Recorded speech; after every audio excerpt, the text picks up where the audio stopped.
Thermal expansion हो गया था ना।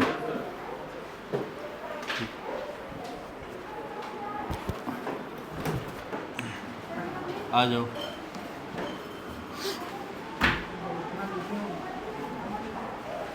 ठीक है, सुनिए, लास्ट टॉपिक हमने पढ़ा था thermal expansion, linear, superficial and volumetric.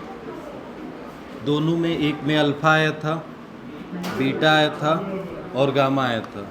अगर बात करें लीनियर एक्सपेंशन में, अल्फ़ा जो आया था वो कोफिशिएंट था, जो डेल्टा एल चेंज होगा वो अल्फ़ा, ठीक है।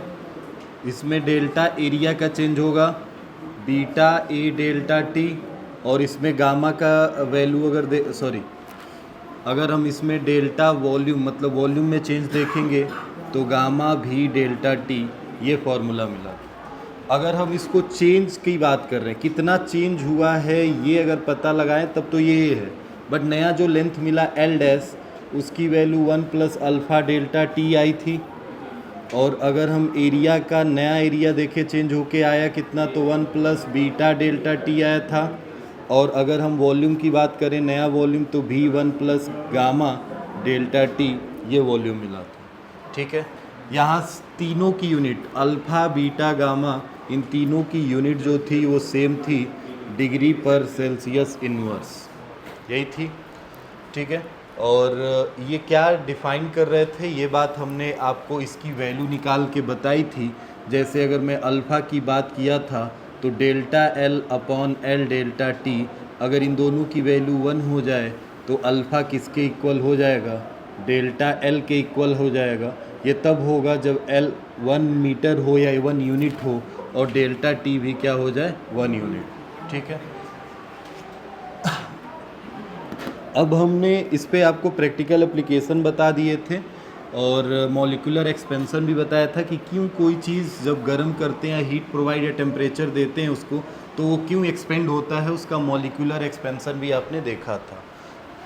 मैं लास्ट टॉपिक होमवर्क दिया था शायद आपको, वाटर का एनोमलस एक्सपेंशन या एनोमलस बिहेवियर क्या है, ठीक है। तो एनोमलस एक्सपेंशन यही हेडिंग है, एनोमलस एक्सपेंशन ऑफ वाटर, या बिहेवियर भी लिख सकते हो, एक्सपेंशन ऑफ वाटर, ठीक है। वाटर का एनोमलस एक्सपेंशन, थोड़ा ध्यान से समझो इस बात को, पढ़ के आए होगे, अगर पढ़े होगे तब तो समझ में आया ही होगा कि क्या है ये एनोमलस एक्सपेंशन। आपको पता है कि मैं एक ग्राफ ऐसे बस एक ग्राफ बना देता हूँ, बस इसी ग्राफ से सब समझ में आ जाएगा। ये टेम्परेचर है, डिग्री सेल्सियस में गिवन होगा, और यहाँ पे वॉल्यूम है जो कि मीटर क्यूब में लिखा जा सकता है, ठीक है। वॉल्यूम है तो लीटर में भी लिख सकते हो, मीटर क्यूब को लीटर में चेंज कर सकते हो तो लीटर में भी हो सकता है, मीटर क्यूब क्यूबिक मीटर के हिसाब से लिखा गया है। अब देखो क्या होता है, मान लो टेम्परेचर 0 डिग्री सेल्सियस है, 1 डिग्री सेल्सियस है, 2 डिग्री है, 3 डिग्री सेल्सियस में है तो 1 2 3 लिख दे रहा हूँ, 3 है, 4 है, 5 है, 6 है, 7 है, 8 है, 9 है, 10 है, बस 10 तक लिखा, ठीक है। 0 डिग्री सेल्सियस अगर टेम्परेचर रहा होगा, 0 डिग्री सेल्सियस टेम्परेचर रहा होगा तो सपोज दैट वाटर का कुछ वॉल्यूम रहा होगा, 0 डिग्री सेल्सियस पे कोई वाटर का वॉल्यूम रहा होगा। अब टेम्परेचर जैसे जैसे तुम बढ़ाओगे तो टेम्परेचर के बढ़ने पे, अभी स्टार्टिंग में टेम्परेचर के बढ़ने पे इसका वॉल्यूम धीरे धीरे धीरे धीरे धीरे धीरे डिक्रीज़ होता है, डिक्रीज़ होता है। और कहाँ तक ये कहानी चलती जाएगी, 4 डिग्री सेल्सियस तक। कहाँ तक ये कहानी चलती जाएगी डिक्रीज वाली, 4 डिग्री सेल्सियस तक। और फिर टेम्परेचर जब तुम बढ़ाओगे वाटर का ना, तो फिर से इसका वॉल्यूम और फिर क्या होने लगेगा, इंक्रीज़ होने लगेगा, और फिर ये ग्राफ कुछ यूँ जाने लगेगा। क्योंकि तुम्हें पता है ना कि किसी भी चीज़ का, तुम ऐसे सिंपल समझो, किसी का टेम्परेचर अगर तुम बढ़ा रहे हो तो वॉल्यूम हमेशा क्या होता है, इंक्रीज़ होता है। ये हमेशा हमें पता होना चाहिए। क्यों ऐसा होता है? क्योंकि जब तुम टेम्परेचर बढ़ा रहे हो ना तो ये वेपर में कन्वर्ट होंगे। वेपर मतलब गैसियस स्टेट में जाएंगे, और गैस जब बनेगा ना तो गैस का क्या होगा, मॉलिक्यूल दूर दूर होंगे तो वॉल्यूम बढ़ता जाएगा।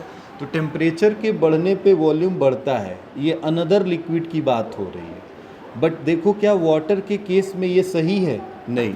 वाटर में क्या था, टेम्परेचर बढ़ा रहे हैं तो क्या वॉल्यूम घट रहा है? उसके बाद एक फिक्स टेम्परेचर के बाद से फिर वॉल्यूम इसका बढ़ने लगा। तो यहाँ से तो बिहेवियर इसका अनदर लिक्विड की तरह दिख रहा है, मगर क्या इतने दूरी तक क्या इसका बिहेवियर अनदर लिक्विड की तरह है? नहीं, एनोमलस है। एनोमलस मतलब वो डिफरेंट, विचित्र, मतलब एक अलग टाइप का बिहेवियर शो कर रहा है। इसीलिए बोला गया कि वाटर है वह एनोमलस बिहेवियर। क्लियर है इतनी बात? अब इसका हम यूज़ कैसे करते हैं तो देखो थोड़ा ध्यान से। वॉल्यूम इज इक्वल टू क्या होता है, या चलो वॉल्यूम छोड़ो, डेंसिटी इज इक्वल टू क्या होता है, मास पर यूनिट वॉल्यूम। यही होता है ना, density mass per unit volume. तो अगर वॉल्यूम बढ़ेगा तो क्या डेंसिटी घटेगा? वॉल्यूम बढ़ेगा तो डेंसिटी घटेगा, ये तय है। अब सुनो थोड़ा ध्यान से। मान लो तुम्हारे पास ये एक तालाब है। तालाब में तुम्हें पता है कि कोई भी जो जानवर रहते हैं उनको कौन से एनिमल्स कहते हैं? एक्वेटिक एनिमल्स कहते हैं। ठीक है, मतलब एक्वेटिक्स जो भी है हमारे, ये इसके अंदर रहते हैं। तो पानी अगर बहुत ठंडा भी हो जाता है, पूरा अगर झील या लेक, जो भी ये लेक है, ये लेक पूरा हमारा अगर बर्फ़ भी हो जाएगा तो भी इसके अंदर जो एक्वेटिक्स एनिमल्स हैं वो पूरे सेफ रहेंगे। ऐसा क्यों है? तो एनोमलस बिहेवियर ऑफ वाटर, बस रीज़न ये है। ऐसा क्या होता है तो थोड़ा ध्यान से सुनो। सपोज दैट ये पॉन्ड है और पॉन्ड में पूरा ऐसे वाटर बना हुआ है, पूरा पानी बना हुआ है। अभी एज टेम्परेचर मैंने लिख दिया 27 डिग्री सेल्सियस, जो कि नॉर्मल टेम्परेचर है। इसी टेम्परेचर पे पॉन्ड है। अच्छा, एक चीज़ ये भी पहले समझ लो कि तुम्हारे पास डेंसिटी, अगर तुम्हारा ये वाटर है तो वाटर की डेंसिटी कुछ होगी, वाटर की भी तो कुछ डेंसिटी होगी किसी नॉर्मल टेम्परेचर पे। अगर इसमें कोई चीज़ डाला जा रहा है तो ये ऑब्जेक्ट इसमें डूब जाएगा। ये फ्लूइड वाले चैप्टर में पढ़ोगे, फ्लोटिंग वाला जो हमारा प्रिंसिपल है ना, कोई ऑब्जेक्ट क्यों फ्लोट करता है, क्यों तैरता है, तो फ्लोटिंग प्रिंसिपल में तुम पढ़ोगे। तो ये ऑब्जेक्ट आखिर में क्यों डूब जाता है? क्योंकि सर इसकी वाटर की डेंसिटी से इसकी डेंसिटी ज़्यादा होती है। इस सब्सटेंस की डेंसिटी अगर क्या ले लें, सिग्मा, और वाटर की डेंसिटी को क्या ले लें, रो, तो अगर सिग्मा ग्रेटर देन क्या है, रो, तो ये क्या हो जाएगा, सिंक कर जाएगा, डूब जाएगा। समझ रहे हो? किसी ऑब्जेक्ट की डेंसिटी वाटर की डेंसिटी से ज़्यादा हो गई तो वो हमेशा उस वाटर के अंदर क्या कर जाएगा, सिंक कर जाएगा। और अगर ये इक्वल होंगे तो ये क्या होगा, तैरेगा। समझ रहे हो? और इसमें तैरने में भी कहानी होती है। देखो ये पानी का सरफेस है ना, तो ये पता है जब इक्वल होगा तो कैसे तैरेगा, ऐसे तैरेगा। बस इसका तुम्हें ऊपर का सरफेस दिखाई देगा, सब डूबा होगा, बस ये दिखेगा और ऐसे तैरता जाएगा। क्लियर है? और अगर ये ग्रेटर हो गया, अगर ये ग्रेटर हो गया और ये कम हो गया तो अब कैसे तैरेगा? तब पूरा सरफेस कहाँ रहेगा, ऊपर रहेगा। अब ऐसे तैरेगा। ठीक है, यही प्रिंसिपल ऑफ फ्लोटिंग है। तो बट हमने अभी आपसे क्या बोला, ये सिंक कब कर जा रहा है, पूरा अंदर कैसे आ जा रहा है, जब सिग्मा की वैल्यू ग्रेटर हो जा रही है किससे, रो से। रो समझ रहे हो ना, किसकी डेंसिटी है, वाटर की, और सिग्मा किसकी डेंसिटी है हमारे पास, सब्सटेंस, ऑब्जेक्ट जो भी तुमने लिया है। अब एक बात थोड़ा ध्यान से समझो, जब 27 डिग्री सेल्सियस टेम्परेचर था, 27 डिग्री सेल्सियस तो कहीं इधर रहा होगा। इस ग्राफ में देखो 10 यहाँ है, मान लेते हैं यही 27 है, तो 27 पे क्या टेम्परेचर यहाँ रहा होगा। अभी इसकी डेंसिटी कुछ होगी वाटर की, अभी तो बर्फ़ जमा भी नहीं है। धीरे धीरे धीरे धीरे धीरे मौसम जैसे चेंज हुआ, टेम्परेचर गिरता गया, गिरता गया, गिरता गया, टेम्परेचर गिरता गया, गिरता गया, गिरता गया, गिरता गया, और कहाँ तक आ गया, 4 डिग्री सेल्सियस। ठीक है, 4 डिग्री सेल्सियस तक आ गया। अच्छा, क्या होता है ना, पानी में एक चीज़ ये भी है, जो चीज़ ठंडा होगा वो नीचे चला जाएगा। और जो गर्म होगा वो कहाँ आ जाएगा, ऊपर। फ्लूइड में, हर फ्लूइड में यही कहानी चलती है। जैसे ये एसी ऊपर लगा है तो आपको पूछा जाता है क्वेश्चन, एसी क्यों ऊपर लगाते हैं, क्यों नहीं नीचे लगा देते हैं? तो ऊपर क्यों लगाते हैं? क्योंकि सारे गर्म हवा ऊपर ही रहते हैं। जो चीज़ गर्म होती है वो हमेशा कहाँ आती है, ऊपर, और जो ठंडा होती है वो कहाँ चली जाती है, नीचे। तो ऊपर इसीलिए लगता है कि पहले वो ऊपर जितने गर्म हवा है उसको ठंडा कर दे। जैसे वो ठंडा करेगा तो नीचे बैठ जाएगा, और फिर नीचे वाली गर्म हवा उठ को उसको फिल करने के लिए ऊपर जाएगी। ये बार बार प्रोसेस ऐसे चलता रहेगा जब तक रूम का टेम्परेचर मेंटेन ना हो जाए। तो सारी कहानी इसमें भी वही है। देखो 27 डिग्री सेल्सियस है तो इस पूरे लेक का टेम्परेचर 27 है। अगर थोड़ा सा गिरा ये टेम्परेचर, मान लो 20 डिग्री हो गया, तो पहले कौन ठंडा होगा? ऊपर वाला सरफेस, नीचे का थोड़े होगा। पहले कौन सा सरफेस होगा? ऊपर वाला। तो ये जब ठंडा हो जाएगा तो कहाँ चला जाएगा? तो उसकी जगह भरने के लिए कौन आएगा? गर्म वाला। अब ये प्रोसेस तब तक चलता रहेगा जब तक पूरे लेक का टेम्परेचर कितना ना हो जाए, 20 डिग्री सेल्सियस। वही, जब तक मेंटेन नहीं करेगा अपने आप को तब तक ये कहानी चलती रहेगी। अच्छा, एक समय ऐसा आया, मान लेते हैं ये टेम्परेचर घटते घटते घटते घटते इतना चला गया है 4 डिग्री सेल्सियस। ठीक है, 4 डिग्री सेल्सियस। अब बताओ 4 डिग्री सेल्सियस तक चला गया तो ये ऊपर वाले का सब पूरा प्रोसेस होता गया होता गया होता गया, और पूरा लेक कितने डिग्री सेल्सियस पे चला गया? 4 डिग्री सेल्सियस चला गया।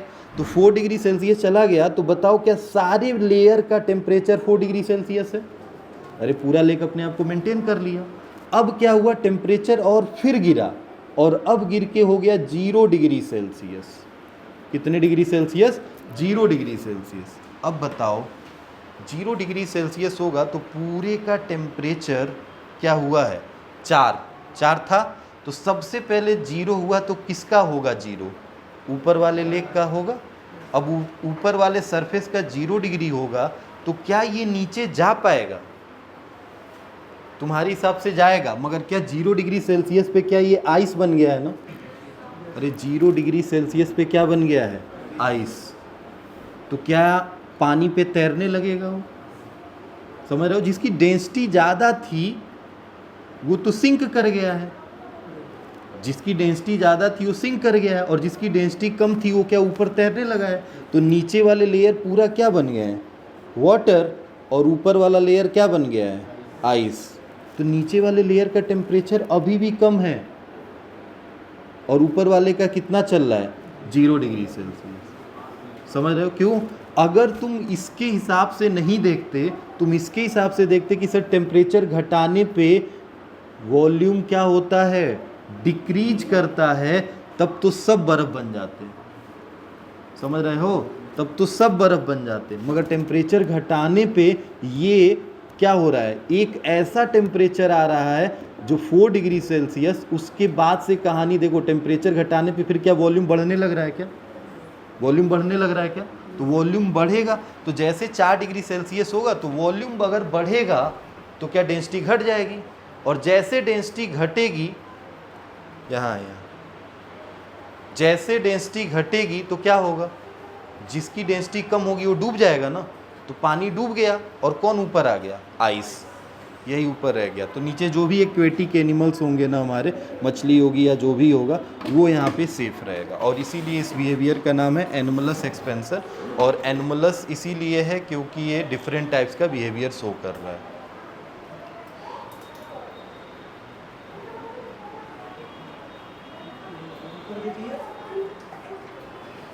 ठीक है, जाइए जाइए, सही करो भाई। हम तो कहीं गया, बंद नहीं ना हुआ है, बंद नहीं ना हुआ है। ठीक है, आ रहा है ना बोर्ड नीचे तक?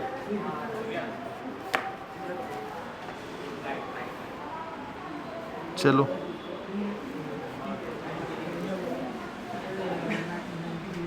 क्वेश्चन लिखते हैं। इसी फॉर्मूले पे क्वेश्चन करना है, इसे बस हमें समझना था। एनोमलस एक्सपेंसर क्वेश्चन करते हैं।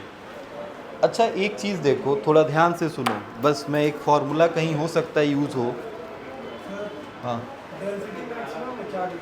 हाँ, 4 डिग्री सेल्सियस पे, हाँ ये बात लिख सकते हो। दरवाज़ा बंद कर दो भाई। क्या लिख सकते हो, एट 4 डिग्री सेल्सियस। तुम खुद सोचो, देखो 4 डिग्री सेल्सियस एक ऐसा पॉइंट है जहाँ से तुम्हारा वॉल्यूम बढ़ रहा है और इधर भी जाने पे वॉल्यूम बढ़ रहा है, तो जाहिर सी बात है सबसे कम वॉल्यूम क्या इसी पे है, तो जिस पे सबसे कम वॉल्यूम होगा क्या डेंसिटी उस पर सबसे ज़्यादा होगी। तो एट 4 डिग्री सेल्सियस एक ऐसा टेम्परेचर है जहाँ पे डेंसिटी क्या होती है, मैक्सिमम होती है। तो डेंसिटी जब मैक्सिमम होगी तो तुम्हें पता है ना वही डूबेगा, तो डूब गया है। बाकी ऊपर वाले सरफेस आइस जो होगा 0 डिग्री सेल्सियस वाला होगा, तो ये तो तैरेगा ही, क्योंकि इसकी डेंसिटी क्या होगी, कम होगी नीचे वाले के कंपेरिजन में। बस यही रीज़न है, आप ये बात याद रखिएगा। इसीलिए देखो तुम लिखते हो ना, याद होगा तुमको, तुमने पढ़ा होगा रिलेटिव डेंसिटी, एक टॉपिक पढ़ा होगा, ये 9th में ही पढ़े होगे, अभी फ्लूइड नहीं पढ़े हो फिर भी रिलेटिव डेंसिटी एक टॉपिक पढ़ा होगा। उसमें किसी की भी डेंसिटी निकालते हो तो तुम वाटर की डेंसिटी से कंपेयर करते हो और उस पर कौन से टेम्परेचर की डेंसिटी ली जाती है, 4 डिग्री लिखते हो ना। जैसे मान लो रिलेटिव डेंसिटी लिख रहे हो तो तुम क्या लिखोगे, density of substance upon density of water at 4 degree Celsius, यही तो लिखा जाता है। तो ये फॉर्मूला इसीलिए लिखा जाता है बिकॉज वो 4 डिग्री सेल्सियस वाली कहानी बस मैंने इसीलिए बताई क्योंकि यहाँ पे उसका एनोमलस बिहेवियर है। मैं आपसे ये पूछना चाहता हूँ कि अगर मुझे ये वाला फॉर्मूला वॉल्यूमेट्रिक एक्सपेंशन का फॉर्मूला डेंसिटी के टर्म में लिखना होगा तो क्या होगा, थोड़ा सोच के बताओ। डेंसिटी के टर्म में लिखा होगा तो क्या होगा, ये फॉर्मूला देखिए, इसको लिख रहा हूँ मैं डायरेक्ट फाइनल फॉर्मूले को। क्या V dash upon mass, volume upon mass, थोड़ा यहाँ से देखो, वॉल्यूम अपॉन मास क्या 1 अपॉन रो कहलाएगा, ठीक है। अभी इसीलिए लिख रहा हूँ, दोनों तरफ मैंने मास, इसी क्वेश्चन में दोनों तरफ मैंने मास से डिवाइड कर दिया, कोई चेंज तो होगा नहीं। 1 प्लस गामा डेल्टा टी, बस देखना ये फॉर्मूला आपके लिए नया बन जाएगा। अब बताओ वॉल्यूम अपॉन मास क्या 1 अपॉन रो कहलाएगा, और ये देखो V डैश है तो क्या ये 1 अपॉन रो डैश कहलाएगी, नई डेंसिटी होगी, is equal to V upon M क्या 1 अपॉन क्या कहलाएगा, रो कहलाएगा। और ब्रैकेट में क्या चल रहा है, 1 प्लस गामा डेल्टा टी चल रहा है। हमें किसकी वैल्यू चाहिए, डेंसिटी, न्यू डेंसिटी की, रो डैश की। तो रो डैश जब इसको करोगे तो क्या इसको भी उल्टा करना पड़ेगा, अरे इधर उल्टा किए तो इधर भी उल्टा करना पड़ेगा। तो सर इधर उल्टा करेंगे तो 1 प्लस, देखिए ये अभी ऊपर है ये नीचे है, तो उल्टा होगा तो कौन नीचे चला जाएगा, ये, और कौन ऊपर आ जाएगा, रो। तो rho upon 1 plus gamma delta T, क्या ये फॉर्मूला बन जाएगा। अब इस फॉर्मूले को देखो थोड़ा ध्यान से, हम ऐसे लिख सकते हैं क्या, rho dash is equal to rho 1 plus gamma delta T to the power -1 लिखा जा सकता है। अरे जो पावर नीचे है 1 है, ये ऊपर जाएगा तो क्या हो जाएगा, -1। और थोड़ा बाइनोमियल एक्सपेंशन से इसको एक्सपेंड करो। बाइनोमियल एक्सपेंशन आता है, सुनो, बाइनोमियल एक्सपेंशन नहीं आता है तो मैं बताता हूँ। इधर देखिए, बाइनोमियल एक्सपेंशन में तो बहुत बड़ा वो परम्यूटेशन कम्बिनेशन वाला फॉर्मूला लगता है, N1 C1 C1 N1, तो वो सब नहीं पढ़ना है तुम्हें, बस एक सिंपल फिजिक्स में यूज होने वाला टर्म बता रहा हूँ। मान लो मैंने लिखा 1 प्लस एक्स का पावर n, ध्यान से सुनना, 1 प्लस एक्स का पावर n है। अगर ये x इस 1 से बहुत छोटा है, अगर ये x इस 1 से बहुत छोटा है तो पावर हमेशा कहाँ आ जाता है, आगे। इसको हम एक्सपेंड करेंगे तो लिख देंगे 1 प्लस एन एक्स, ठीक है। बस हमें दो ही टर्म का फ़र्क है। हमें अगर इसको एक्सपेंड करना है ना बाइनोमियल एक्सपेंशन से, तो हम इसको बहुत बड़े टर्म से एक्सपेंड करेंगे, बट हमें उतना नहीं लेना है। हम बस सिंपल आपको बता रहे हैं, अगर इस x की वैल्यू 1 से बहुत छोटी है तो हम हमेशा क्या करेंगे, 1 plus N X power n को आगे भेज देंगे। क्लियर है। अब सुनिए, इसमें भी कहानी यही है। मैंने आपको बताया था ना, गामा की वैल्यू क्या बहुत स्मॉल होती है। अरे गामा क्या होता है, कोफिशिएंट, जिसकी वैल्यू अभी कल ही लिखा था ना मैंने, जैसे एल्युमिनियम का लिखा था 2.5 10⁻⁵, बहुत छोटी होती है। और delta T small change in temperature है, तो क्या ये भी छोटा होगा। और दो छोटे छोटे वैल्यू मल्टीप्लाई होंगे तो क्या 1 से तो छोटे ही रहेंगे। अरे 10⁻⁵ है तो वैसे ही 1 से क्या रहेगा, छोटा। तो सर ये अगर 1 से छोटा है तो पावर उठ के कहाँ चला आएगा, आगे तो बताइए रो डैश की वैल्यू कितनी हो जाएगी, रो 1 और -1 आगे आएगा तो केवल माइनस गामा डेल्टा टी कर देगा क्या। बस बुक में यही फॉर्मूला लिखा है, डेंसिटी के टर्म में ये याद रखना। Rho dash is equal to rho 1 minus gamma delta T, वही वाला बाइनोमियल एक्सपेंशन लगा है। बस समझना ये है रो डैश क्या है, नई डेंसिटी, और रो कैसी डेंसिटी है, पुरानी डेंसिटी। जो T1 टेम्परेचर पे है वो रो है, और जो T2 टेम्परेचर पे है वो क्या है, रो डैश है। दो टेम्परेचर लिया गया था, इनिशियल T1 और इसके लिए कौन सा टेम्परेचर हो गया, T2। तो T2 माइनस T1 करोगे तभी तो डेल्टा T आएगा। क्वेश्चन की बारी है भाई, क्वेश्चन करेंगे।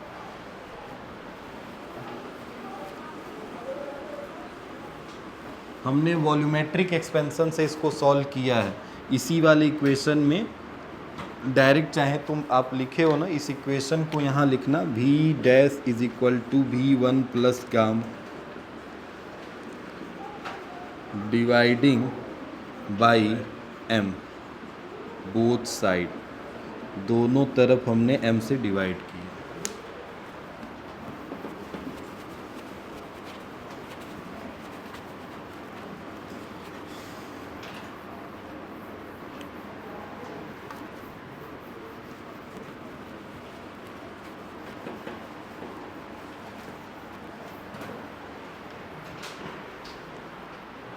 ठीक है, क्वेश्चन किया जाए। क्वेश्चन लिख रहा हूँ, करो question.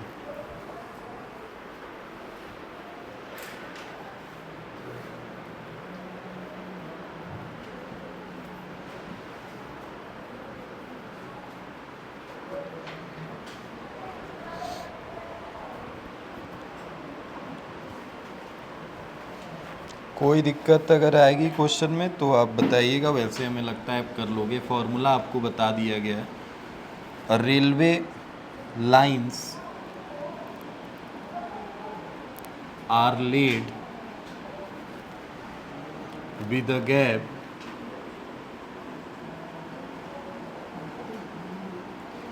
allow for expansion, gap allow for expansion if the gap between steel rail 66 meter long B 3.63 centimeter at a 10 degree Celsius, then what temperature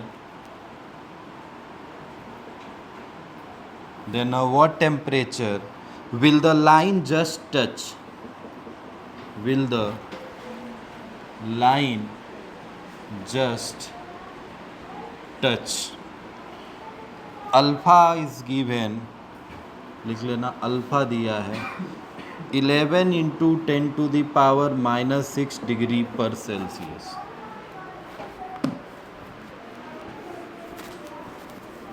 alpha की वैल्यू गिवन है, जल्दी करिए। दूसरा क्वेश्चन भी मैं लिख रहा हूँ, ये करना क्वेश्चन, अभी दूसरा मत छापना, पहले पहला करो, दूसरा मैं इधर लिख रहा हूँ। ये दूसरा वाला NCERT एग्जाम्पलर का है। A blacksmith fix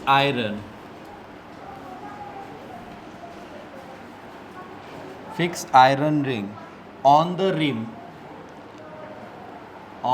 rim, ये रिंग है और ये रिम है, of the wooden bill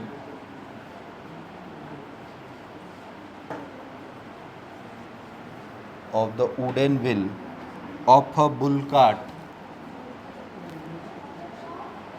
bullock cart है। आ गया पहले का,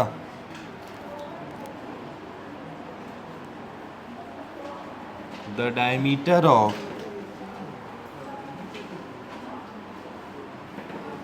the rim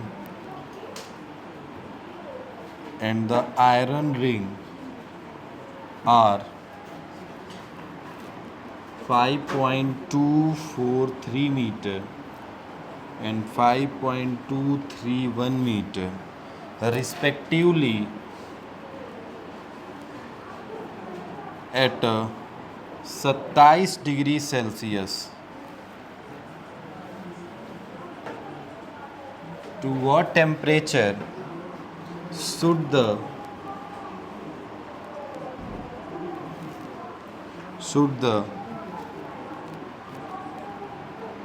ring be heated so as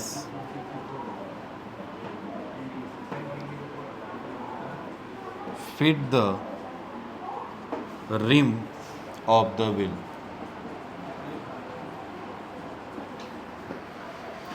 बताइए, दोनों क्वेश्चन दोनों आसान है, दोनों में वही टेम्परेचर की बात किया है कि दोनों में टेम्परेचर कितना होगा. इसमें बोला एक रेलवे लाइन है जो कि गैप दे के बिछाई गई है और एक्सपेंशन के लिए इसने गैप दिया है.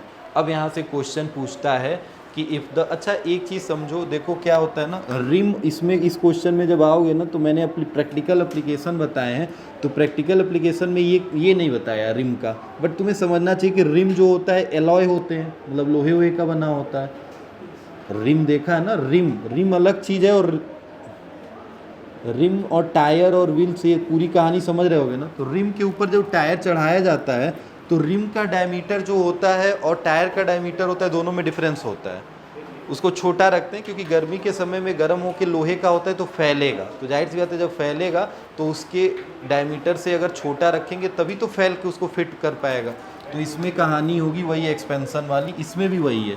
तो इसमें बोला if the gap between the steel rails 66 metre long, कितने मीटर लंबे की बात कर रहा है, 66 मीटर लॉन्ग, और कितना गैप छोड़ा गया है, मतलब ये देखो 3.63 सेंटीमीटर एट 10 डिग्री सेल्सियस.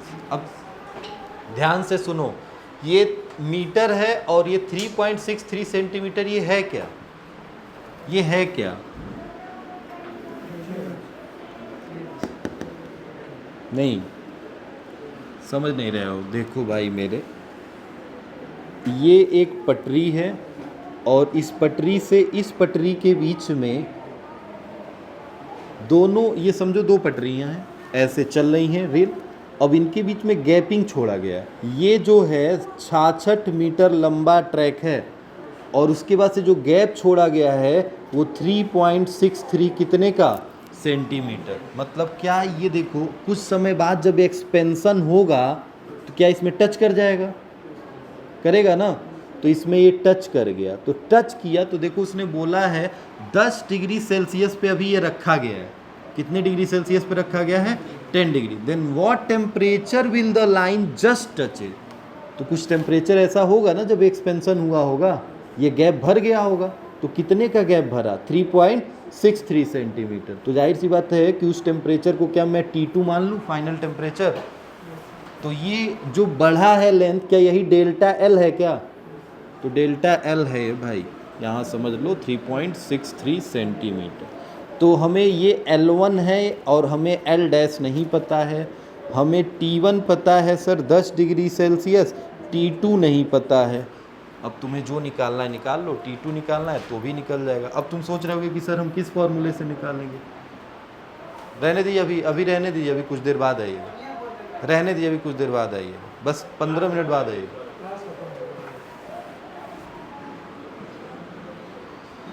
हम फॉर्मूला लगाएं, देखो थोड़ा, delta L is equal to L alpha delta T.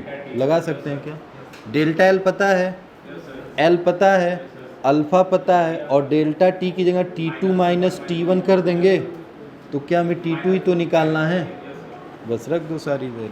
हम इसी फॉर्मूले से निकाल लेंगे, कुछ हमें इसमें और ज़्यादा एक्स्ट्रा नहीं करना है.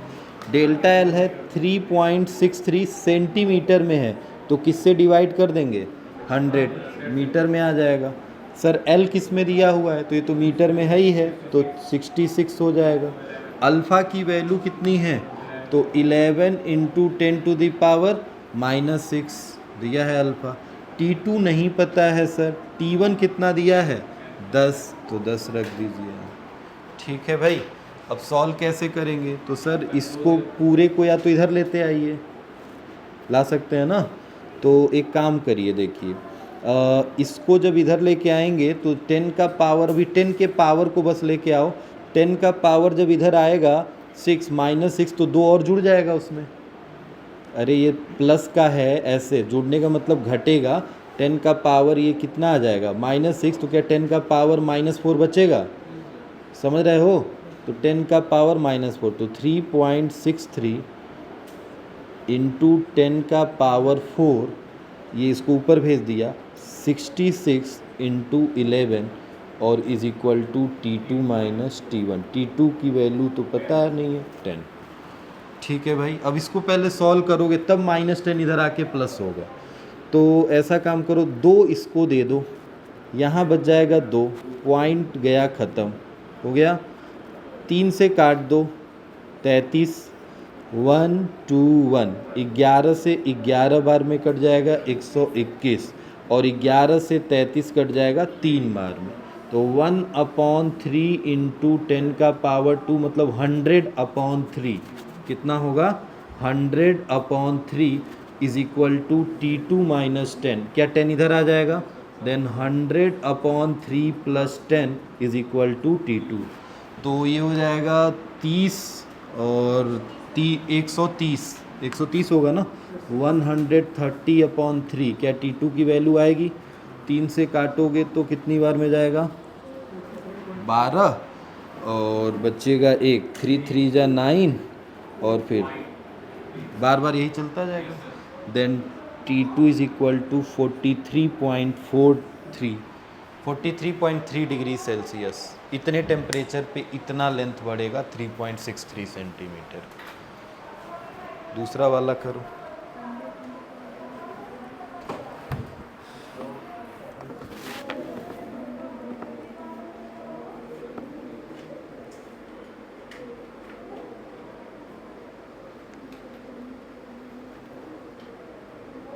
दूसरा वाला करके बताओ कितना आएगा।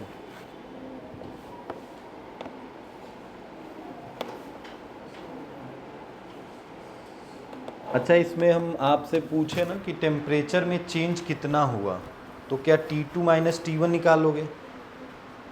समझ रहे हो? अभी तो T2 फाइनल टेम्परेचर है ना, T2 माइनस T1 करोगे तब ना चेंज आएगा। तो T1 कितना दिया था 10, तो T2 इसमें से घटा देना 10, 33.3 है। तो उसने बस पूछा ना व्हाट टेम्परेचर, तो हमें डिफरेंस नहीं निकालना, बस फाइनल टेम्परेचर निकालना। वो वाला क्वेश्चन करो, आसान है। बताओ जल्दी से उसका आंसर बताओ। सेम ऐसे ही है क्वेश्चन, पढ़ के देखो क्वेश्चन, एकदम पूरा यही है, फॉर्मूला बस चेंज होगा।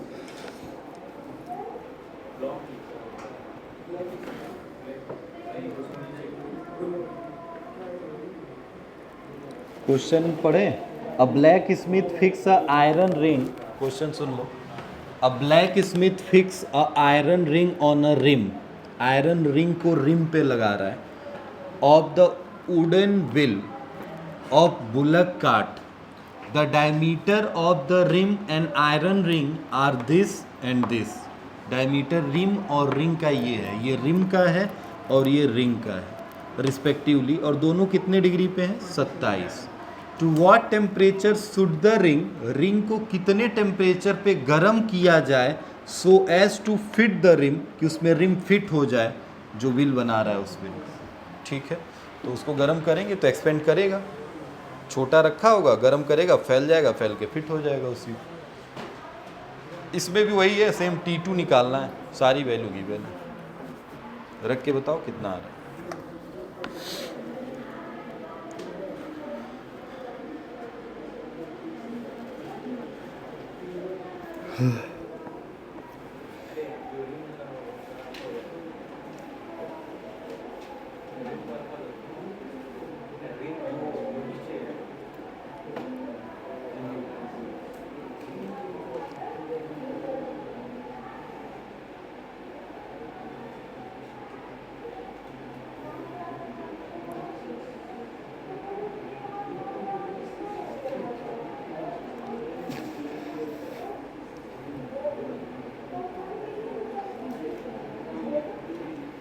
बात नहीं, सॉल्व करो। अच्छा, इसमें अल्फ़ा की वैल्यू मैंने गिवन नहीं है ना, अल्फ़ा नहीं दिया है ना क्वेश्चन में, अल्फ़ा लिखा नहीं है। अल्फ़ा आपको हर क्वेश्चन में लिख के देगा, आपको याद नहीं करना है। आप लिख लीजिए वैसे अल्फ़ा की वैल्यू, आयरन रिंग है ना, तो आयरन के वैल्यू होगा 1.2 10⁻11, 1.2 इंटू 10⁻11। सेम यही इसी माइनस 11 रुकना, बहुत बड़ा हो जाएगा, 6 5 11 मत करो भाई, रुको रुको, अभी ये रेल्स पढ़ा है ना, तो रेल्स में अल्फ़ा की वैल्यू गिवन है ना, तो इसी के इर्द गिर्द होगा कुछ। तो ये तो उसने दे दिया है 11, तो लिख लो 1.2 तो होता है, 1.2 इंटू 10⁻⁻6 कर लो बस, उसको 11 हटा दो, 10⁻⁻6।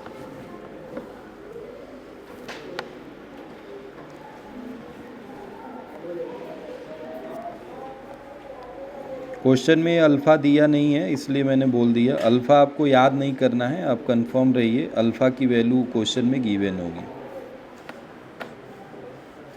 बताइए आंसर बताइए। क्वेश्चन का आंसर इतना डिफ़िकल्ट नहीं है।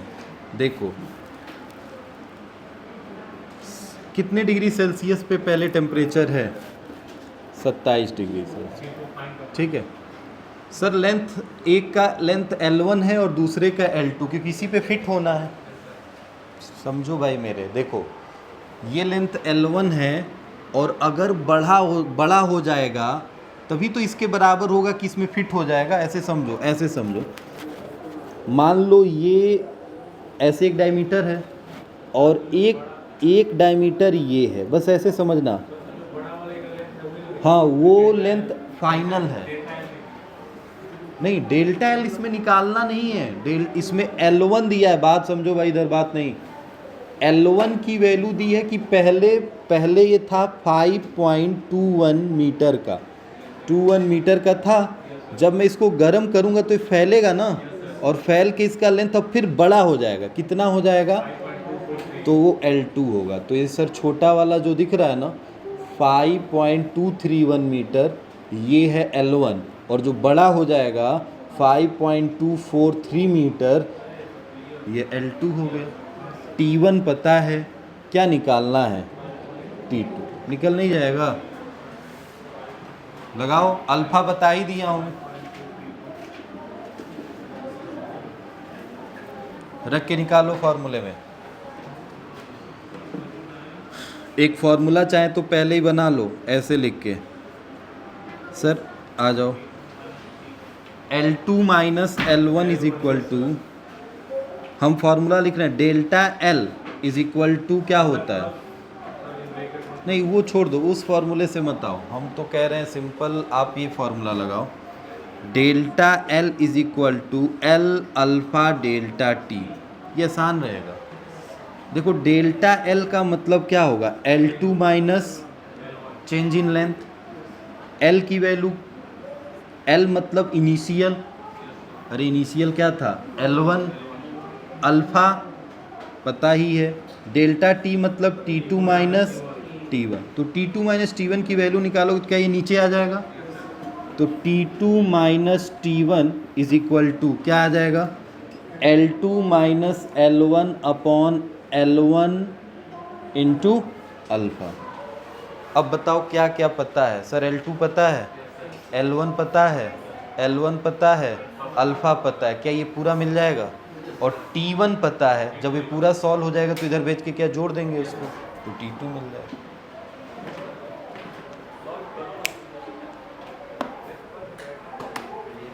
भाई निकालना पड़ेगा, देखो इसमें वैल्यू ऐसे ही मिलेगा, आपको कैलकुलेशन थोड़ा सा करना पड़ेगा, अगर परफेक्ट क्वेश्चन होगा तो भी। अभी जैसे एक जेई का क्वेश्चन मैं आपको दे रहा हूँ, आप देखिए उस क्वेश्चन में कितना कैलकुलेशन है, कुछ है नहीं, बस कैलकुलेशन है। हाँ नीट वाला क्वेश्चन और हैवी है, तो आप जब ज़्यादा डिफ़िकल्ट किए रहोगे तो आसान लगेगा बाकी चीज़ें।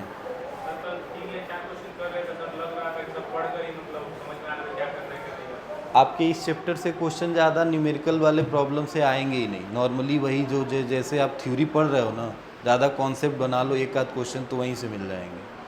हीट इन सब के चैप्टर में जो लगातार 3 चैप्टर हैं, इनकी बस थ्योरी पे कमांड बना लो। मोस्टली एसर्शन रीजन क्वेश्चन वही कह रहे हैं। ठीक है, चलो आपको मैं लेवल देखो बढ़ा के ही करा रहा हूँ। मुझे पता है कि आप थोड़े से बड़े लेवल पे रहोगे तो छोटा वाला लेवल नीट के लेवल हो जाएगा। कैलकुलेशन बना के बस चलो, कैलकुलेशन का ही मेन मुद्दा है। मैं आपको नीट का भी क्वेश्चन अभी करा दे रहा हूँ। चलो पहले बताओ आंसर रखा इसमें T2 की वैल्यू कितनी हुई? अरे T2 की वैल्यू हमें नहीं पता है। T1 कितना है सर? 27 है, रख देते इज इक्वल टू L2 दिया है। पहले इसको माइनस ही कर लेते हैं, L2 माइनस L1 घटा दो। अरे 11 इसमें से ये घटेगा ना, तो 3 से 1 गया 2, 4 से 3 गया 1, 2 से 2 गया 0, 0.012 आएगा क्या अपॉन में? ठीक है भाई, अपॉन में क्या ले लें? L1 सर, L1 कितना है? 5.231 इंटू में अल्फ़ा, अल्फ़ा कितना? यही है ना। अब देखो थोड़ा ध्यान से, 10 टू दी पावर -6 को ऊपर भेज दो, भेज दिया, प्लस हो जाएगा। अब इसको 1 2 3 0 दे दो, तो क्या ये 12 बन जाएगा? बन जाएगा। ऊपर नीचे एक 10 से मल्टीप्लाई कर देते हैं, या चलो और भी मल्टीप्लाई करते हैं, 1 2 3 4, 10 का पावर 4, 10 का पावर 4 कर दें, तो सर ये हो जाएगा 7, और नीचे वाला 10 का पावर 4 ख़त्म, क्योंकि ये पॉइंट हट गया, ये पॉइंट हट गया। 12 से 12 ख़त्म, ऊपर बस बचा 10 का पावर 7, और नीचे बचा बस 5 2 3 1। अब तो तुम समझ ही जाओगे, इसको 1 अपॉन में करना है तो 5 2 3 1 को तुम्हें, सॉरी उल्टा लिख दिया, 5 2 3 1 को डिवाइड कर दो 1 से। ऊपर 1 है ना, कुछ नहीं है तो सर डिवाइड करोगे तो पॉइंट लगाओगे, 0 आएगा, 0 लगाओगे 0 आएगा, 0 लगाओगे फिर 0 आएगा, अभी भी नहीं जाएगा। 5000 तक तो कम से कम चाहिए, तो एक और 0 लगाओगे तब ना 0 आएगा। अब अभी देखो, अब 1 टाइम्स में जाएगा, क्योंकि 5 2 5200 में करोगे तो ये लगभग 10,000 से बड़ा हो जाएगा, तो 10,000 से बड़ा होगा तो 1 ही टाइम में जाएगा। तो अब समझ गए हो, 0.001 इंटू 10 टू द पावर -7 यही तो होगा 1 अपॉन दिस। तो क्या लिख सकते हो, 0.0001 इंटू 10 टू द पावर 7। अब बताओ ये जो भी वैल्यू आएगी, 1 2 लेटर और आएगी, तो इसको 1 2 3 4 5 अगर दे देते हैं, या पूरा ये 10 का 7 दे दें, तो कुछ नंबर 1 2 3 ऐसे आएगा ना। समझ रहे हो इतनी बात? तो टेम्परेचर बहुत बड़ा हो सकता है, यहाँ पे टेम्परेचर बड़ा भी होगा, क्योंकि इसमें हमें अल्फ़ा की वैल्यू कुछ अलग टाइप में दी थी। कैलकुलेशन आपको करना पड़ेगा भाई, देखो कैलकुलेशन नहीं करोगे तो परफेक्ट आंसर मिलेगा नहीं, और मैं बार बार यही बोल रहा हूँ, इस पूरे चैप्टर में आपको कैलकुलेशन का ही खेल है। फॉर्मूला तो आप समझ ही गए। एक परफेक्ट आंसर निकाल के दिखाओ, और क्वेश्चन देते हैं आपको जेई का। हाँ लिख रहे हैं।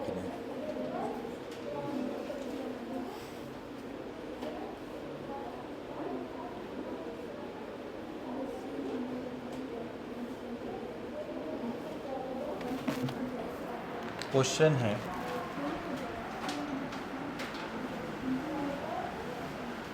On hitting a glass block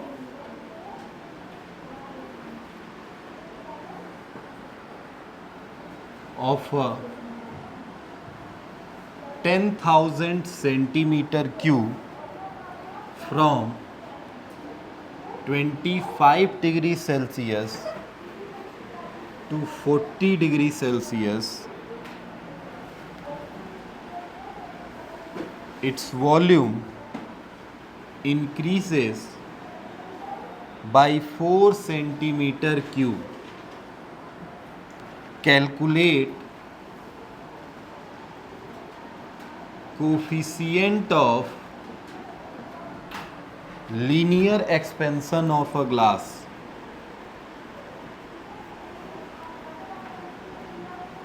ये है क्वेश्चन, वॉल्यूम देके और अल्फा की वैल्यू पूछ लिया। क्वेश्चन में वॉल्यूम दिया है, ग्लास ब्लॉक का वॉल्यूम दिया है और वॉल्यूम इंक्रीज भी कर रहा है, और हमसे पता है क्या पूछ रहा है, लीनियर एक्सपेंशन अल्फ़ा। तो अल्फ़ा बीटा गामा का रिलेशन भी लगेगा इसमें। बताओ जल्दी बताओ इसका आंसर।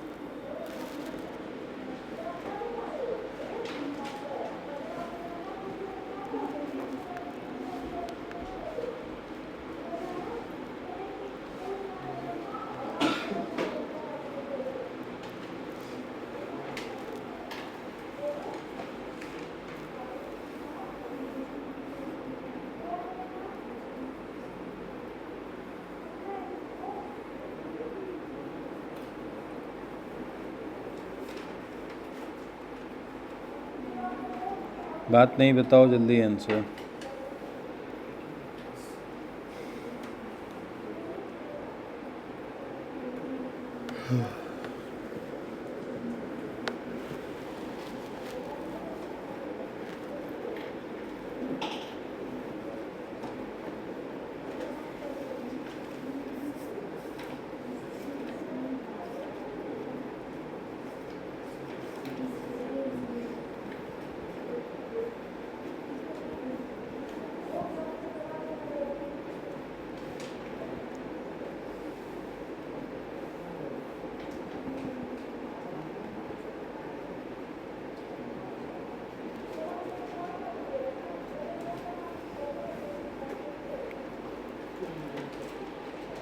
आया, किसी का आया आंसर?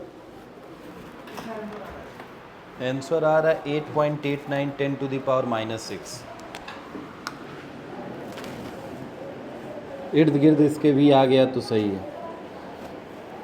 9 × 10 to the power 6 भी लेके आ जाओ तुम, वो भी मान लेंगे सही है। करें। On heating the glass block, जिसका वॉल्यूम इतना है, ध्यान से सुनो, जिसका वॉल्यूम इतना है, this is the initial volume, कितना है 10,000 सेंटीमीटर, क्योंकि मैं चेंज नहीं कर रहा हूँ क्योंकि दोनों सेंटीमीटर में ही दिया है, ठीक है। और देखो ध्यान से, जब टेम्परेचर कितने डिग्री से 25 से बढ़ा के कितना किया गया है, तो T1 दिया है 25 और T2 दिया है 40, ठीक है। तो वॉल्यूम इंक्रीज हो जा रहा है, ये नया वॉल्यूम नहीं है, ये इंक्रीज है। मतलब क्या, ये डेल्टा भी है 4 सेंटीमीटर क्यूब का। नया वॉल्यूम तो 4 इसमें जुड़ेगा तब ना आएगा, भी डैश नहीं है, मत समझना ये भी डैश है सर, ये वॉल्यूम का इंक्रीमेंट मतलब डेल्टा भी है, चेंज है, ये चेंज है।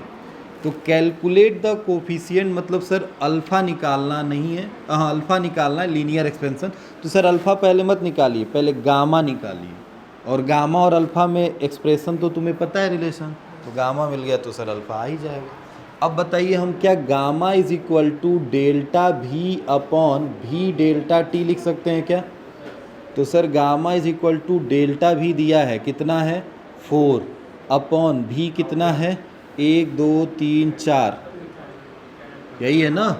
और सर डेल्टा टी थोड़ा देखिए, T2 - T1 क्या 15 हो जाएगा, क्या हो जाएगा? इसको 10 का पावर 4 ऊपर भेज दें, देन सर 4 × 10 का पावर -4 अपॉन 15। 15 से 4 को अगर काटोगे तो 15 में 2 का मल्टीप्लाई होगा ना, 0 और फिर 0 लगा दें, 0.26 ऐसे चलेगा, क्योंकि फिर 10 बच जाएगा, फिर 6 आएगा, तो 0.266 जा रहा है, 0.266 10 to the power -4। एक पॉइंट इधर ले लोगे तो 10 का पावर -5 हो जाएगा। अरे एक पॉइंट स्टैंडर्ड फॉर्म में लिखोगे तो 2.66 10 का पावर -5, ये आ गया गामा, ठीक है भाई। बट गामा तो निकालना नहीं है, हमें क्या निकालना है, अल्फ़ा। तो तुम्हें पता है गामा इज इक्वल टू क्या 3 अल्फ़ा होता है क्या?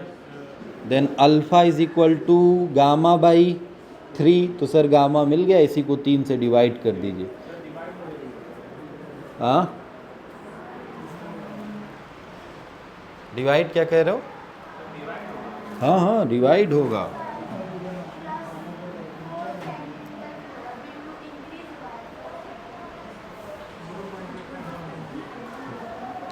सुनो, 4 सेंटीमीटर क्यूब इंक्रीज हुआ है।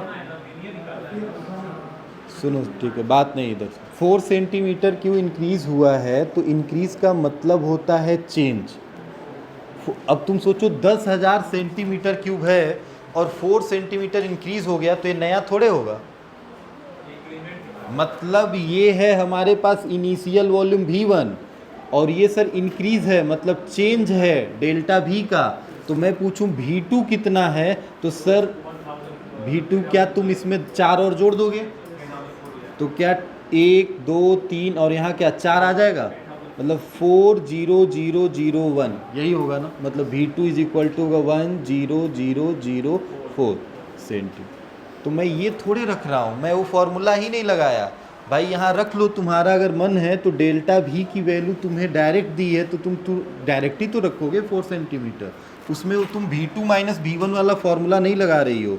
V2 माइनस V1 करोगी तब जाके तुम्हारा वो फॉर्मूला आएगा। ये 4 सेंटीमीटर क्यूब डेल्टा V दिया है डायरेक्ट, मैंने डेल्टा V रख दिया। बताओ इसको 3 से डिवाइड करोगे तो कितना आएगा? 0.89 जा रहा है क्या? हाँ ठीक है, जाएगा ऐसे, क्योंकि 26 है तो 8 बार में जाएगा, फिर वही कहानी 2 बचेगा, फिर 26 8 बार में जाएगा, फिर ऐसे जाएगा। ठीक है, 8.888 जाएगा, उसको अप्रॉक्स करके 8.89 10 टू द पावर लिख सकते हैं ना। 8.88 ऐसे चल रहा है, 10 टू द पावर -5 बचेगा, जिसको मैं लिख सकता हूँ 8.89 10 टू द पावर -6। ठीक है, डिग्री पर सेल्सियस इनवर्स।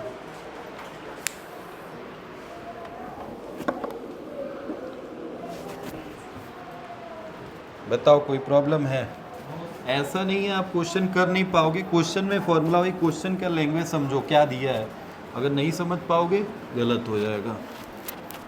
आप ऐसे दिमाग लगाओ भाई, 10,000 दिया है, 4 बढ़ रहा है, तो जाहिर सी बात है वो चेंज है, छोटी वैल्यू है, इतना ज़्यादा थोड़े बढ़ जाएगा। मैंने आपको बताया ना, बहुत कम मामूली सा इंक्रीमेंट होता है।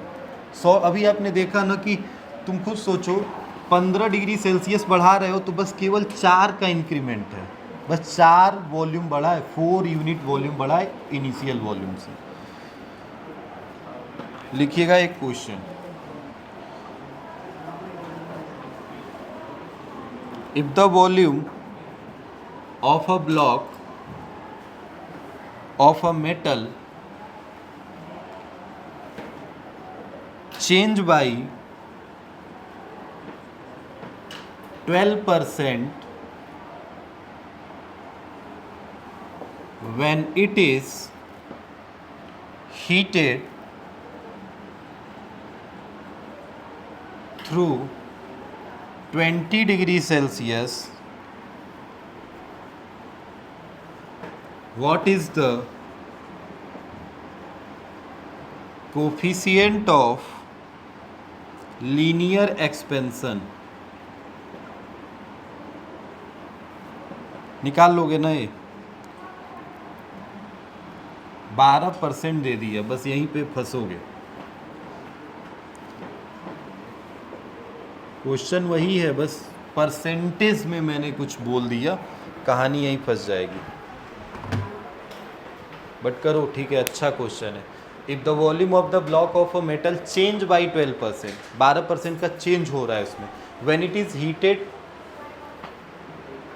20 डिग्री सेल्सियस ना, मतलब 20 डिग्री सेल्सियस। पहले उसका टेम्परेचर कुछ ऐसा दिया था क्या? नहीं दिया नहीं था, बस बोला है 12 degree. When it is heated through 20 degree Celsius, what is the coefficient of the linear expansion? Alpha की वैल्यू निकालनी, इसमें भी सेम।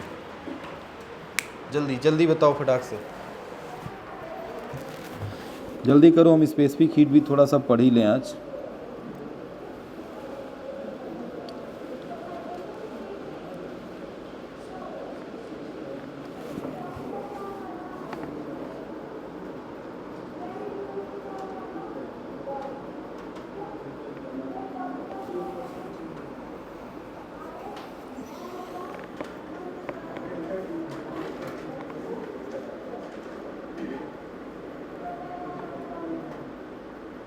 आया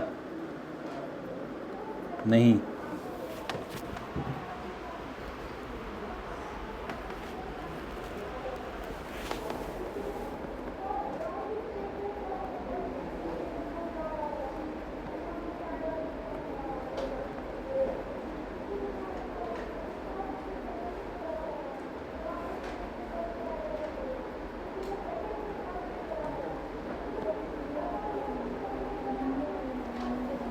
कुछ बज रहा है क्या पीछे? साउंड बज रहा है।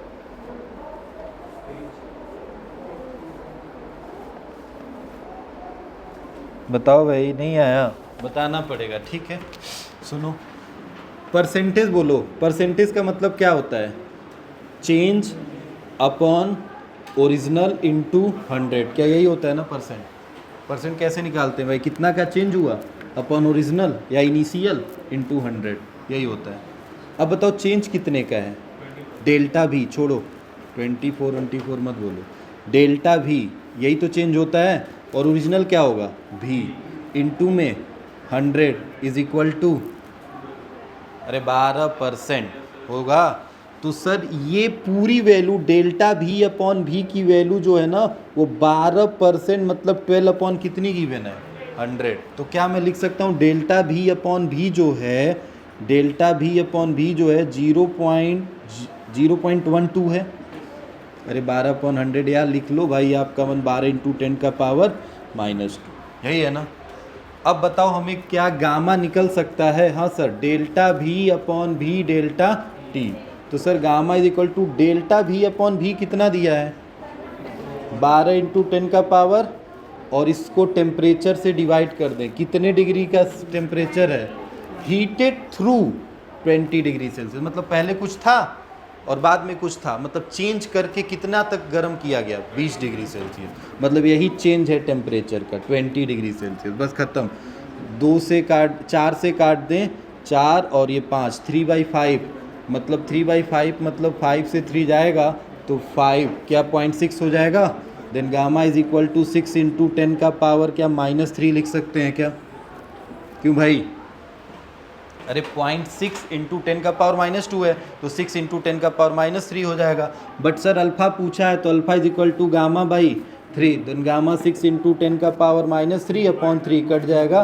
देन 2 इंटू 10 का पावर -3, यही आंसर है।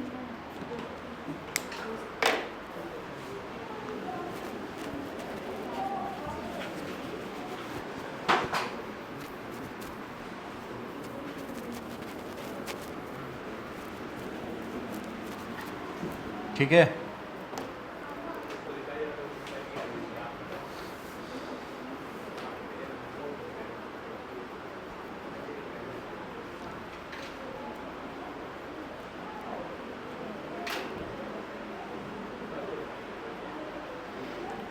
क्वेश्चन लिखो एक last. Density rho, mass m, volume v are related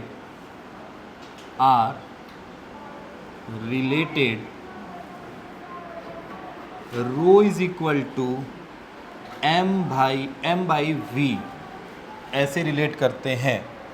then gamma is equal to, option है गामा इज इक्वल टू 1/रो,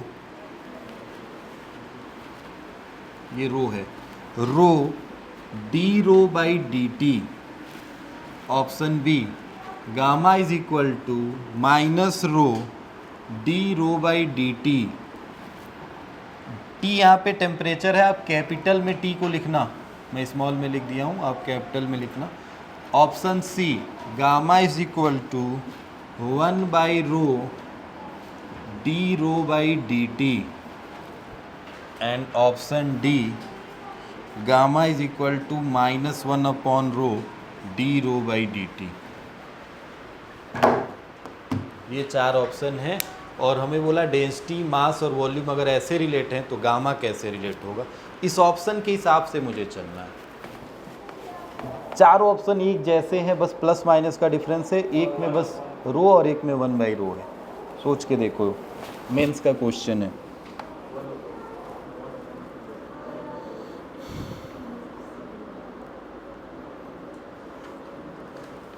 जल्दी सोच लो, अपने हिसाब से सोच लो, मैं बताऊंगा, नहीं आएगा तो पहले देखो क्यों, क्या ऐसा किया गया होगा कि ये आ गया होगा।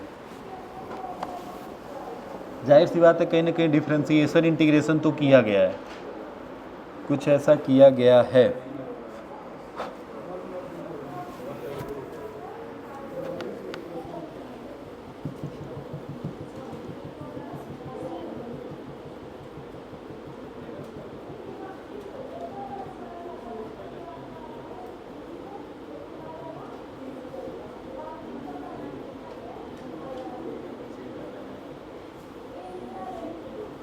आया, समझ में आया? नहीं, इसी से सॉल्व करना है मुझे, इसी से सॉल्व करना है, इसी से ये लाना है। देखो मैं क्या करूँगा, या आपके दिमाग में इतना आ जाना चाहिए। ये देखो, ये क्या है, D rho by D T जो लिखा है ये है क्या? ये तो सर जाहिर सी बात है रो को टाइम टेम्परेचर के रिस्पेक्ट में डिफ्रेंशिएट किया गया है, तो सर इधर डिफ्रेंशिएट करेंगे तो इधर भी तो करना पड़ेगा, करना पड़ेगा। तो जाहिर सी बात है मैं रो को ऐसे लिख लूँ, क्योंकि देखो एक दूसरा चीज़ दिमाग में ये भी आना चाहिए कि एक ऑप्शन में प्लस है तो दूसरे में क्या है, माइनस। और माइनस तभी आ सकता है डिफ्रेंसिएशन के टर्म में जब पावर माइनस में हो। तो क्या भी का पावर -1 नहीं लिखा जा सकता? अब इसको दोनों तरफ टेम्परेचर के रिस्पेक्ट में डिफ्रेंशिएट करो तो क्या D rho by D T हो जाएगा, और सर इधर कितना हो जाएगा, टेम्परेचर के रिस्पेक्ट में कर रहे हो, ध्यान देना ये बात। तो m पावर आगे आ जाएगा तो माइनस, क्योंकि -1 आगे आएगा और -1 इसमें जुड़ जाएगा, तो -1 क्या हो जाएगा, -2। और टेम्परेचर के रिस्पेक्ट में कर रहे हो तो क्या इसका एक बार और डिफ्रेंसिएशन होगा, तो क्या डी वी बाई क्या होगा, डी टी। समझ रहे हो, चेन रूल लगेगा ना, क्योंकि इस पर पावर है, इस पर पावर नहीं था तो इसको तो सिंपल लिख दिया गया। अच्छा अब सोचो, थोड़ा सा हमें दिखाई दे दिया, मैं अगर इस v के पावर 2 को नीचे भेज दूं तो क्या मैं ऐसे लिख सकता हूँ -m v इंटू भी, लिख सकता हूँ, 2 बार v आएगा, पावर नीचे प्लस हो जाएगा, और ये ऊपर चल रहा है डी भी अपॉन, थोड़ा ध्यान से देखो इसको, क्या है, क्या है वो, हाँ हाँ बोलो, गामा है वो, -m/v, क्या ये चिन्ह, अरे delta v upon v into delta T, क्या यही गामा होता है क्या? तो सर ये तो मिल गया गामा। गामा कहीं दिख रहा है? हाँ सर, गामा की वैल्यू ही निकालनी है, गामा की ही तो सब में वैल्यू निकाली गई है। Then gamma is equal to, बताइए क्या ये, अच्छा इसको क्या लिखोगे पहले, m अपॉन v क्या है, रो, तो क्या ये नीचे आ जाएगा, माइनस भी नीचे आ जाएगा, तो -1 upon rho D rho by D T. Option number 4, ठीक है भाई, कोई दिक्कत?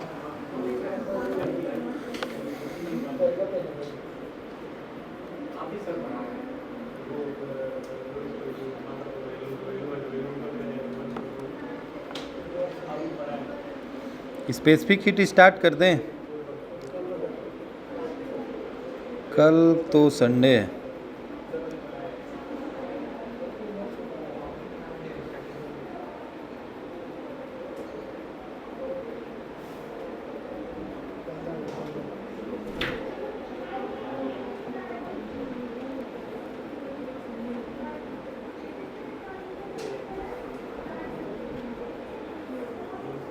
क्वेश्चन ही लिखो, क्योंकि हम देखो, अब सुनो बात इसमें ये है ना कि हमारे पास अब ज़्यादा इसमें बचा नहीं है, 2 तरह के हीट हैं जो मेन है मेजर, बाकी वही कंडक्शन वंडक्शन है, थोड़ा बहुत आगे पढ़ लिया जाएगा, वो ख़त्म हो जाएगा। मेन हमारे पास क्या है इस चैप्टर में, अभी हमारे पास पता है बचा तो बहुत कुछ है, ऐसा नहीं है कम है, मगर स्पेसिफिक हीट, लेटेंट हीट, फिर method of transferring of heat है जिसमें कंडक्शन है, कन्वेक्शन है। हाँ हाँ हाँ, वही बात है। तो उसमें फिर आपका रेडिएशन है, कंडक्शन, कन्वेक्शन एंड रेडिएशन, ठीक है। तो फिर उस पार्ट पे चलेंगे। अभी तो बड़ा चैप्टर है भाई, आगे वाले जो पोर्शन है ना वो बड़े हैं, थ्योरेटिकल पार्ट में आएगा, बहुत सारे उसमें डिलीटेड टॉपिक भी हैं। KTG, kinetic theory of gas.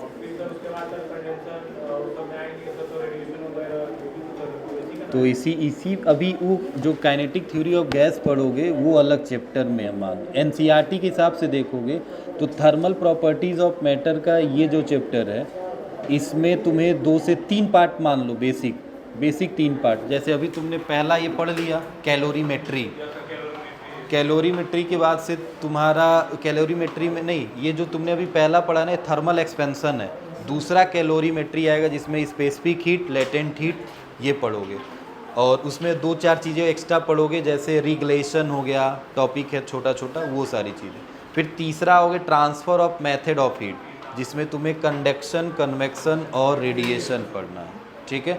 और इसी में एक अलग पार्ट में आओगे तो ब्लैक बॉडी एक अलग टाइप का हमारा पार्ट है।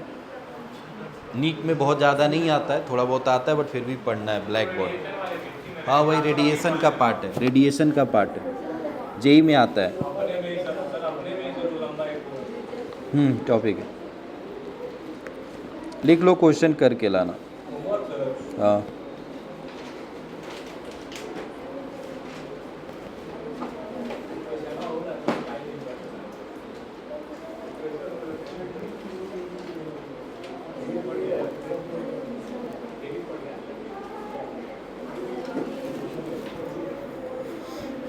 लिखो, the volume of a metal sphere, the volume of a metal sphere, question है करके लाइएगा, 2 क्वेश्चन दे रहे हैं। The volume of metal sphere is increases by 1%, is increases by 1% of its original volume,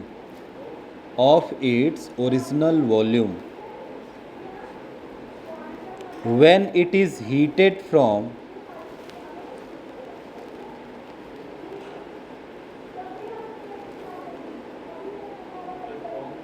when it is heated from 320 Kelvin 320 Kelvin to 522 Kelvin, 320 से 522 Kelvin. Calculate the coefficient of linear comma superficial and cubical expansion, तीनों निकालना है, alpha beta gamma. Linear, superficial and cubical, cubical मतलब volumetric, ठीक है। Next लिखो,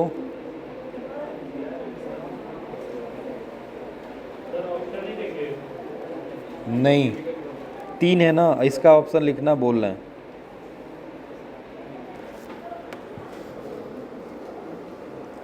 लिखिए, an iron sphere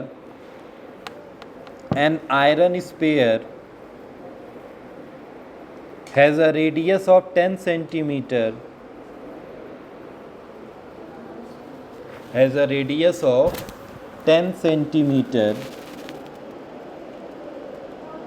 at a temperature 10 centimeter at a temperature 0 degree Celsius. Calculate the change in volume. Calculate the change in a volume of the sphere. Calculate the change in a volume of sphere if it is heated to 100 degree Celsius.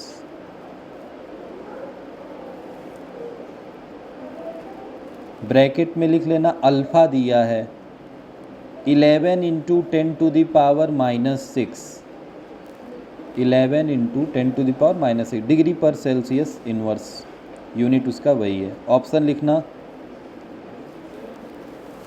10 centimetre cube,